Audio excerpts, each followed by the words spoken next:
Hello, this is Uncle Jim, and wow.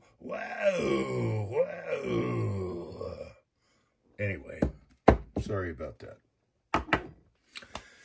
Had a little scare today, so let's talk about it. So, some of you guys know, I just got this SSK barrel, 300 Whisper, 300 Blackout. And it was on sale at Midway. And I had a little scare today reloading. And I had two choices. Be a pussy, freak out, maybe send it back or have it reamed. But no, we have access to the Uncle Jim Attesta facility. And that's what we did today.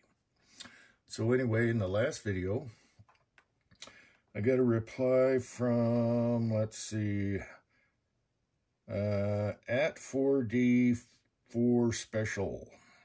And he said, JD designed the round and named it 300 Whisper.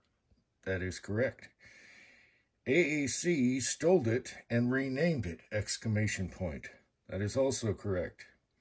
And I agree with you. They did steal it. However,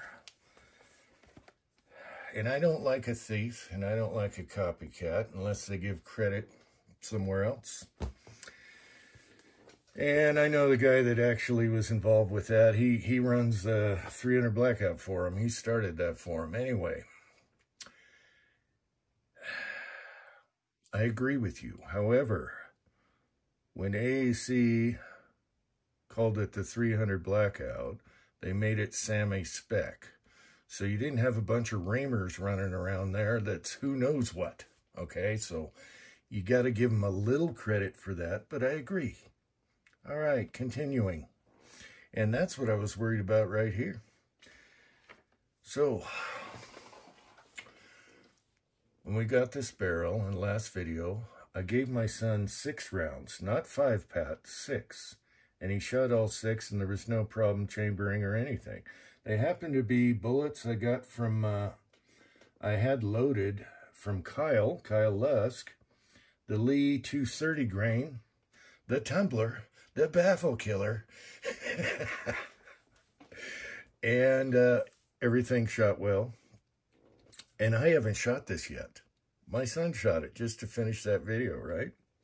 So today I'm loading up my Black Betties here, or Big Betties, and had an issue right off the bat. Now in that video I said, I'm going to try the Lee sizer because I have the whole setup on a turret. But I went to small base a long time ago with the RCBS, right? So I used the Lee sizer and sized, primed, got the throw out, did a powder charge. These are all full right now.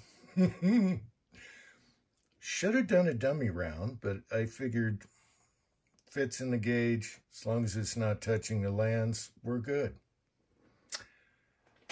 So, and the Lee's a similar bullet. However, the Lee, the way it's designed, is skinny diameter in the wrong places, and it's a boat tail. And for some people, there's a lot of people that'll agree with me, it's not a good one for a suppressor. Unless you drop them just right when you're casting them and all that. Oh, anyway, that's another story. So, this is a test one right here. This is the Big Betty, 200 and, let's see, in this batch, I got 2 marked. I got 236 grain and 238 grain bullets here. So I do one, which is this one right here. And wouldn't you know it, locked up solid in the barrel. And I'm thinking, oh no, I hope this isn't a picky barrel. I like shooting subsonics. That's why it's got a threaded barrel. That makes it beautiful.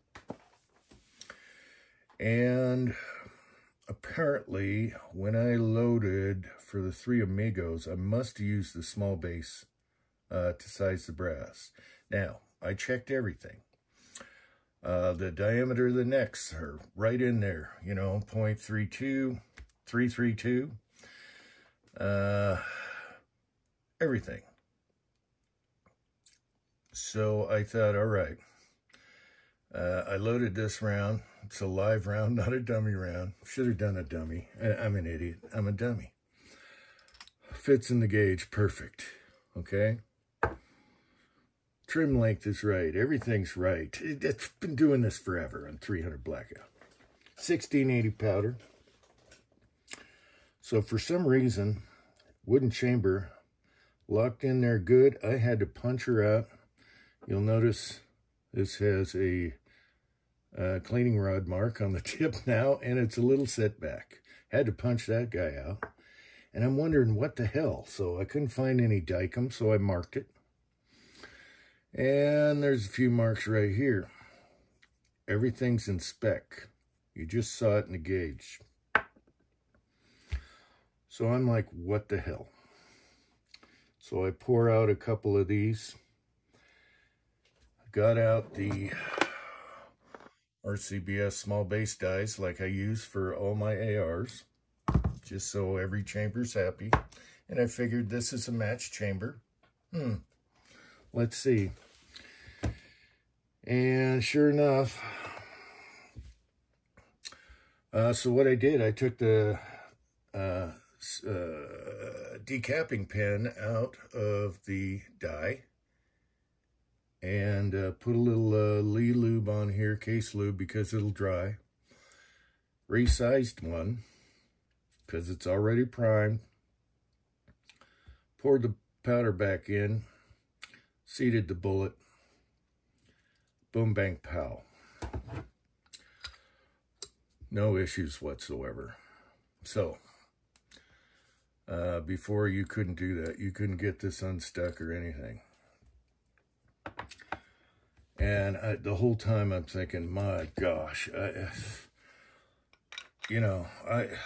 isn't it my luck? I get a picky chamber. It's Whisper, so who knows what, but they did good. It's just like a blackout chamber. So theirs seems to be spec and it's matched, so it's a little pickier. So this is a live round, but the hammer's not cocked. And before, there's no way this would shut. Okay. So now we're good. And all it was the mandrel. You know, the small base is, you know, its sizes are down a little more than the Lee does. I call the Lee like a medium. Okay, it'll work on most rifles, but in this case, small base. Now, to me, that's no big deal because that's what I use in my ARs, even the bolt action. So that thing was dusty. The Lee Sizer, that's the first one I got a long time ago. And I've been using the small base ever since. But for some reason, I decided to use that. It was on the turret, convenient, all that stuff. And boom, ran into issues. So I thought I'd share that with you. And isn't that weird? Because this fits perfectly in the gauge. Drops out.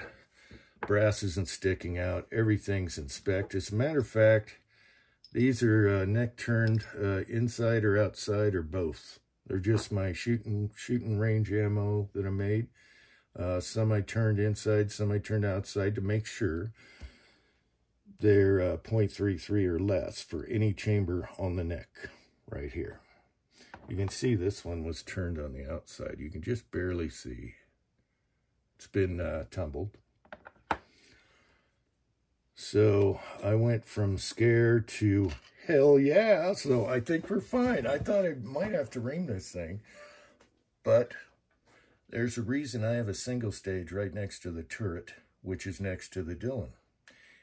And they're close together where you can, you got room on each side. And the reason it is always there is I can pull something out like this or whatever I need to do, like decap something or whatever issue, it is there for me. And boom, the Lee Classic Cast single stage is a rock star. I think I got that $50 on Craigslist. So Here's my little story. Someday I'll shoot. I don't have an optic on it yet. I got tied up with this. So now I either have to empty each one, pour it back after I size, or dump them all back in the thrower. The Lyman Brassmith powder measure throws 1680 powder, a gorgeous, perfect. So it's probably easier to throw them all back, tap them out, size them, refill them. And so that what my dad would call a job delay. So I had a major job delay. I don't know if I'm even going to shoot, because then I got to put a scope. I think I'm going to use a scope and sight that in and get the crosshairs right. You know, it's. I thought I was out shooting by now. Well, I can shoot too. So anyway, what say ye? And I guess that's it. But this is going to be awesome. I hope it shoots good. It should. But there was just a slight, tiny tolerance. And it was the neck area. It's not the bullet touching the lands. The bullet's not touching the lands. That's why I like this bullet. It's not 309 diameter until it comes to here. So let me grab a... That's why when people make a subsonic heavy 30 cal bullet, 2995, okay? So there's no touching, and that's what's great about Big Betty here, and she's a tack driver. As a matter of fact, I might have a target somewhere. Anyway, you want to see something cool? Here's a spent 300 blackout shell. And it is the perfect size to take your bolt out, your pin. Look at that. How good is that? For takedown, boom, bang, pow. So, happy to report, wasn't the chamber. It was just the difference in sizing the neck there. And it's so close. At first I thought, okay, maybe it's the crimp. I'm using collet crimp on a contender. You don't even need to, just take the flare out on a lead bullet, which is hardly flared in the first place. And I went light, and I thought, okay, maybe it needs more crimp, and I crimped the hell out of this one first bullet here. That wasn't it. And so it just a slight difference. And again, everything was spec'd. Everything is trimmed. These necks with the lead bullet in there is .332, which is perfect. And there we go. So I had a little scare today. Actually wrecked a whole afternoon. But sometimes you figure it out and then you remember, hopefully, and again, I haven't used that sizing die since tons of years ago, and I use a small base now, and I just think it's the difference in right here when you're sizing, and you could turn the lead down a little bit, but I don't need it. I don't use it. I use everything with this set now. And the brass is so easy to make. Why worry about small base in it all the time? I still haven't. What happens to me on these is when you shoot the crap out of them over and over, the firing pins or the primer pockets start getting loose. And one of these, I could feel a loose one, and I remembered, oh shoot, I have the gauges. Why didn't I try them with the gauges first? Because these have been shot a lot, this brass. So next time I use the gauge before I prime, and then if I want to save them, I'll peen them back. Hope you found this interesting. Until next time, thanks for watching, and America. Wow, wow.